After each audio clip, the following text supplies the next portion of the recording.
Hello everybody, my name is Davis and welcome back to another video, and today we're here for another weather breakdown. Now today, we're going to be talking about a storm that's going to move into the west coast here very shortly that's going to bring rain, thunderstorms, flooding, and even some snowfall to portions of California, Oregon, and Washington. So let's go ahead and get right into it.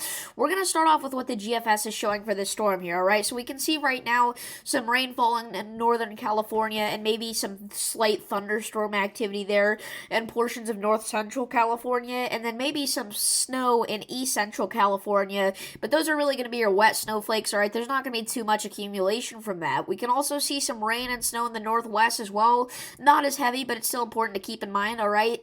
We go into midnight tonight, we see much of the same, right? More thunderstorm activity possible in isolated bits of northern California, a little bit of snow in east central California, and then a little bit of activity in the northwest. Alright, it's going to stay that way for a while, even going into tomorrow morning. That's what it's looking like, alright? But then that line of thunderstorms in California is actually going to move down to the south rather than eastwards like you would expect, and it is going to impact a lot of the Los Angeles metro area as well as San Francisco, maybe even San Diego.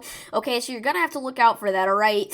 Now, you may be wondering what's really the big problem here, right? Because this system's going to move out, and we really didn't see anything too impressive there on the GFS, but we take a look at the excessive rainfall outlook, alright? Today, we have a marginal risk of flash flooding for much of California here, alright, northern and western California, okay? That's not a huge deal. When we go into tomorrow, though, we have a moderate risk, a 40% risk of flash flooding here just west of the Los Angeles metropolitan area. So this is definitely going to be a pretty big problem here. Luckily, this is a very small spot in southwestern California, but it does include Santa Barbara, part of the LA suburbs. So definitely look out here. LA is likely to see some flooding tomorrow here, alright, as we do have that moderate 40% risk. So be very wary of that if you're in that area, alright. The flooding is actually going to be the main threat with this storm here. Otherwise, it wouldn't be such a bad storm. But that flooding is going to be pretty bad, alright. We go into Thursday. That continues. We have another moderate risk of flash flooding here. Once again, including much of the Los Angeles suburbs here, just outside of the Los Angeles metro area.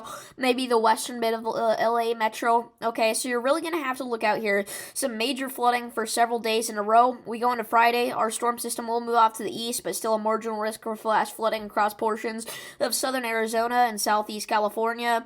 And then going into Saturday, we do not have a risk for flash flooding, right? So next up, watches, warnings, and advisories for this storm, alright?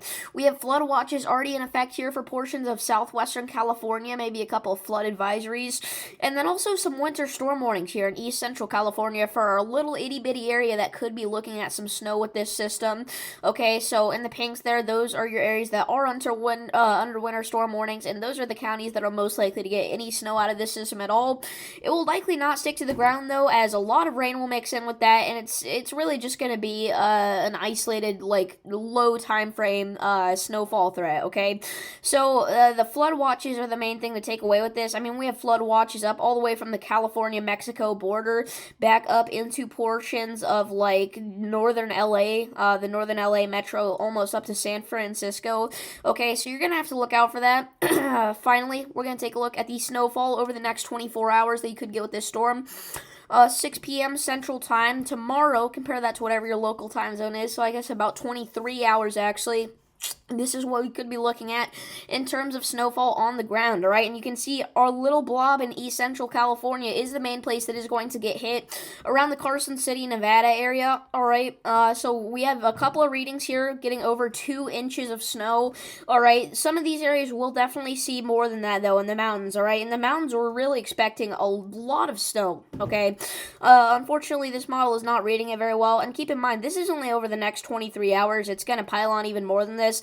But you shouldn't take away the amount of snow that this thing is reading, but you should take away the place that it is reading it in, because east central California, west central Nevada is likely going to be the hot spot here for this snow, but we can also see some traces of snow in Oregon, Idaho, Washington, Montana even, okay?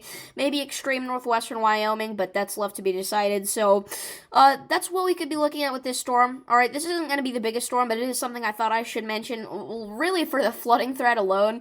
But, yeah, if you guys did enjoy this video, make sure to like and subscribe, stay safe, and I will see you all in the next one. Peace.